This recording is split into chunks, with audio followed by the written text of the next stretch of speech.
Oh, great trail. No, no s'mores. Can you even find graham crackers in China? At Metro, I imagine. I still haven't gone to Metro. Hmm? I don't know. Worth it. Oh, this is a great trail. Mm-hmm. There's a little one going off on the side. It's probably lake access, right? But even this, I mean, you can...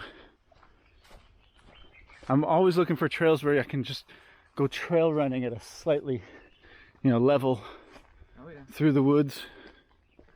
So the first part of this Laoying Shishan is in Nanlong, not far from Sun Yat-sen's hometown, or excuse me, Sun Yat-sen's house and museum, which is actually closed right now. Can't get in there. And just like many other trailheads here in the Wuguishan area, they're all utility access trails to begin with. So they're concrete with stairs. And this is our first time doing this, so we're hoping to find some dirt trails up here as well. But so far, it's really beautiful. This is my friend Tyler. Hello. Tyler is also an English teacher here in Zhongshan and has been here longer than me. How long have you been here now? Well, I went to Shenzhen for 1 year, but been here since 2015. In total in Zhongshan and China? Yeah. Yeah, okay. And I have to say his Chinese is much better than mine. In fact, I'm quite jealous of his language abilities. But just like me, he has stayed here in Zhongshan throughout the coronavirus outbreak. Oh yeah. So we both endured. We survived. Yeah, we fought the virus with the Chinese people. That was a big... I just wish that there was a way that we could tell the locals that we are not dangerous foreigners. We're not virus carriers. Oh, I have gained a lot of weight and I am out of shape. How about you, man? I've been doing more of this lately, so I'm okay for now. I'm feeling it a little bit. And this is the view. That's one of the reservoirs for the city down there. Take a video for the wife. Yeah, it's beautiful. I feel bad for all those folks in Beijing that are freezing their butts off, and we're in southern China. This is our winter. It's about 23 or 4 degrees. A little bit of a mist. Even with the overcast though, I still burn. Visibility is still good though, even with the overcast. So Tyler, how did you survive? What was your thoughts about being locked up for so long here in Zhongshan? It wasn't that much different from my regular life. Really? That's not true, man. You get out. I get out, but I don't go out to that many places. But yeah, it was what it was. It was kind of annoying at times. But my situation, they were a lot more relaxed than your situation. I'm still locked up. Yeah, for the last 2 weeks, it's been come and go as you please. It was only for about like a week or 2 weeks that they were actually like strict in my neighborhood. So I could last for that, but unlike some of our friends who have been in lockdown for 2 months now. Randall. Yeah. And me, I'm still in lockdown, buddy. I can only go out. Well, I can go out once every couple of days for a few hours. But I still have to plan it. So if I go back home and I forget something at the supermarket, I have to wait a couple of days before I'm allowed to go back out and get it. If I go hiking like this or exercise, go for a jog, I can't go home and take a shower and then go back out. So you really have to put all the stuff you need for that day in your bag and pre-plan your day really easily, really well. Well, how about now? Do you feel there's a lot of people out there on YouTube and in the media saying that things in China are getting back to normal? Do you feel that way? Somewhat, slowly. Restaurants are starting to open, but many are still closed. It'll take the economy probably 6 months to get back to normal. A long time. I personally think that's a little optimistic. 6 months. Yeah, it's going to be a long time before everything's back to normal. But there are still roadblocks, lots of places. Every neighborhood still only has one entrance and exit. So you have to go through that one. It's not a good time to be doing lots of exploring right now. No. Besides all the blockages, people are a little bit on edge. Yeah. And especially now that most of the new cases in China are actually people from abroad bringing them back. Yeah. Not necessarily foreigners, some Chinese coming back. So now everyone's suspicious of foreign faces. Yeah, and have you felt that when you're out in the town, huh? I felt it a little bit Maybe. the other day. I mean, a lot more questions. That app, I couldn't figure out the app. Yeah. You know. I haven't had any big issues yet. But that's, you know, I don't go as many different places. I mostly go to my friend's neighborhood where the security guards, they know me and open the gate before I even get there. And here in Zhongshan, you would say that Zhongshan's a pretty foreigner-friendly city. Yeah, compared definitely. to other cities in China. Definitely. Guangdong in general is a little bit more open, I guess.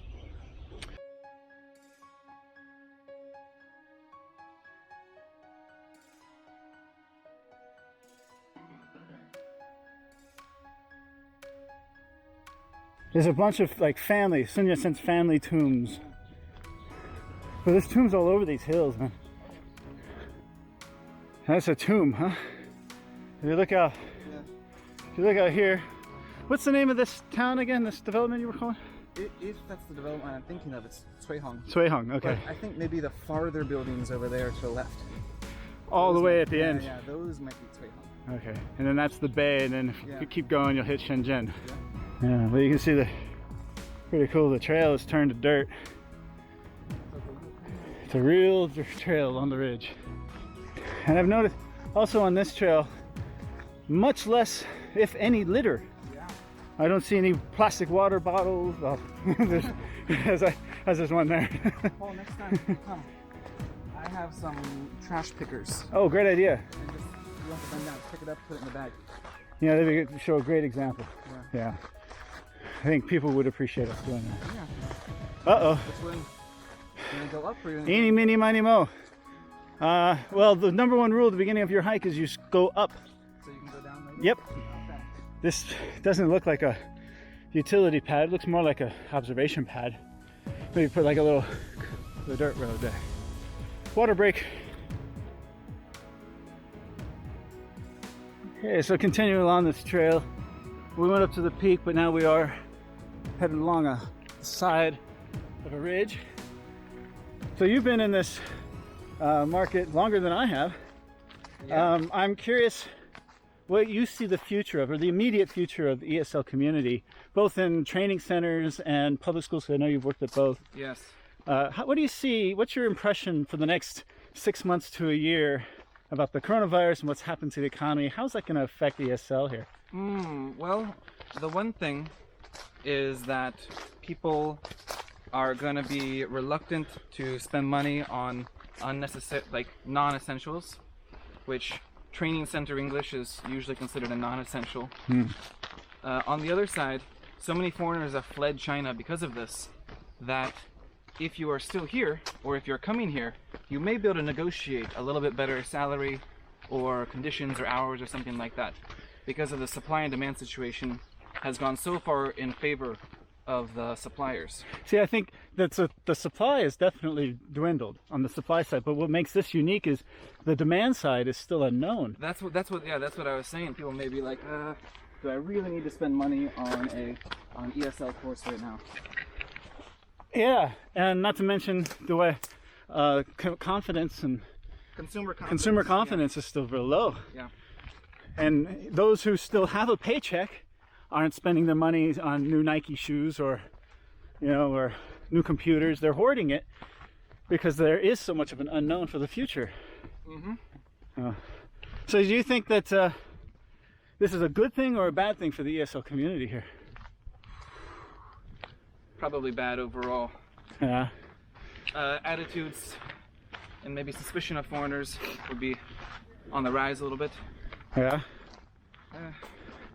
How about the public school sector, not the training centers? Well, many places in China, foreign teachers are legally forbidden from working in public schools. Yeah, you cannot go apply for a job at a public school in this city. Really? Really. Huh. There are some. Is that like job protectionism for the few locals? Exceptions. Well, the thing is with China, when they do their invitation letter, they have to prove that you have some expertise that a Chinese person will not have. Yes, that's where you get the foreign expert certificate, right? Yeah. Yes. So you're saying that a foreigner cannot go work at like a local high school? It depends. I've heard of it in other cities, but in this city, no. Okay. Your school is a public school or a private school? It is a public school, but they have what's called an international department. Ah. and the international department is run separately from the school itself. So is that like a separate entity when they have separate HR? It's a separate legal entity. Oh, okay. But it exists in the school. Gotcha. So who funds your program? Is it the city, or do the students pay tuition for it? Tuition. Okay. So even though it's a public school that normally would be paid for by taxes, yes, your international department is paid for through tuition. Yeah, because this is supposed to be especially preparing students to go study abroad. Gotcha. In your regular school, you don't have IELTS classes or TOEFL classes. And you how have English classes, but it will be a much smaller portion of the curriculum. And how big are your classes? Right now, 25. Let's say 25 on average. Mm-hmm. And how many do you do a week? Well, let's see. When we're in school, about 20 classes a week. Okay. But the classes are 40 minutes long. And what about your prep time for these classes? The material, is that something you develop on your own? No, there are textbooks. Now, for some classes, I have to go a little more out to find things of my own. But you know, for history class, for literature class, there is a textbook that we follow, and I add, you know, other activities or other things as I see fit. I wish I was back in the classroom, man. I really do.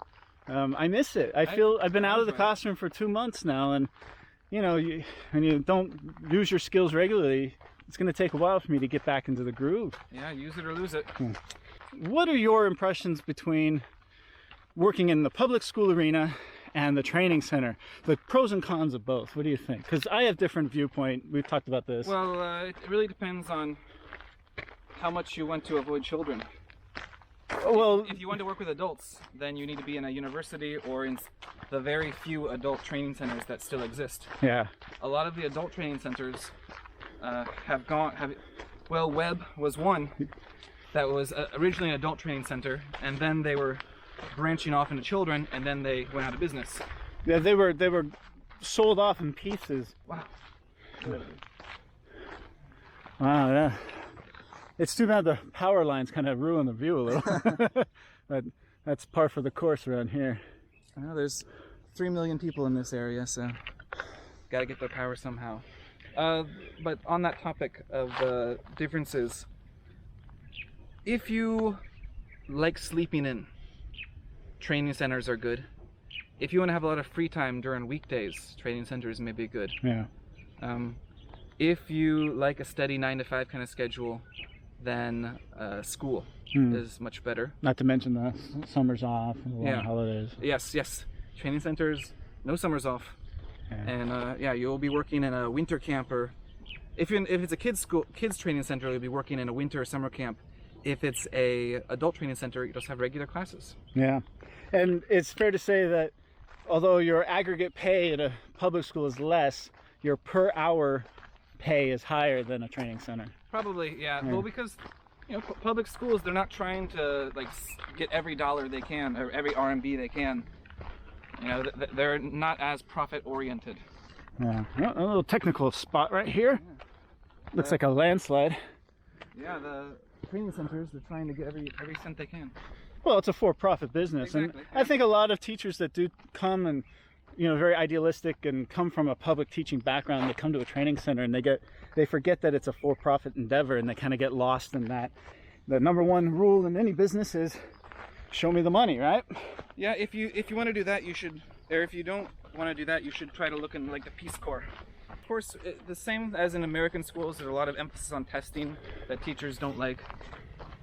You can't do like a Dead Poet Society kind of thing. You got to focus on getting them ready for that next exam. Yeah, there's still an agenda. I'm very lucky in that my classes are not ones that the students are about to take a big exam on, so I can focus more on just general enrichment and elevation of their speaking abilities, their communication, you know, their thinking abilities. But they're not about to take a big high-pressure exam on the subject. You can see the trail is over there, but we are, this looks a little scary. So we're gonna kind of climb up and see if we can get around here. Okay, that's bad, not bad. Video games with. That's a good shot. So do you think I could could slide down here. This is the biosphere here is very thick. You can't see into it. No. That'd be a great place for an ambush.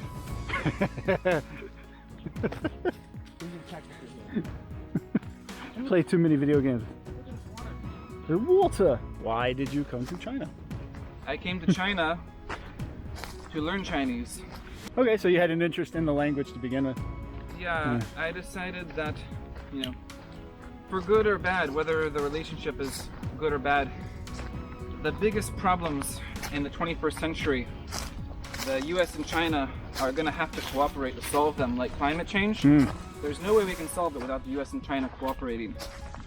Yeah. And so I wanted to learn Chinese and try to understand China and culture and people a little bit better. And then maybe in the future, I don't know, some way if I can help in any way with...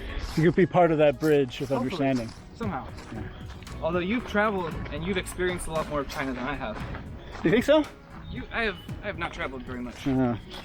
Well, I've still only seen a little bit of it. You can travel a lifetime and still only see a little bit That's of it. true. Hell, even here in Guangdong, you can travel to every little nook and cranny and see something interesting. Spend your rest of your life doing it. All right, this trail continues.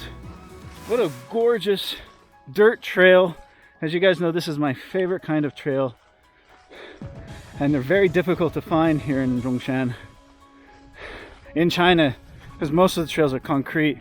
So to have this and on a and on a weekday with no other hikers out and about, this is heaven. Let's hear the birds singing. Yeah. A nice cool day too, man. It's perfect weather for hiking. Paul's Wild Kingdom. Now this is a fairly dangerous variety. You need to be especially careful around the mouth area. Highly poisonous.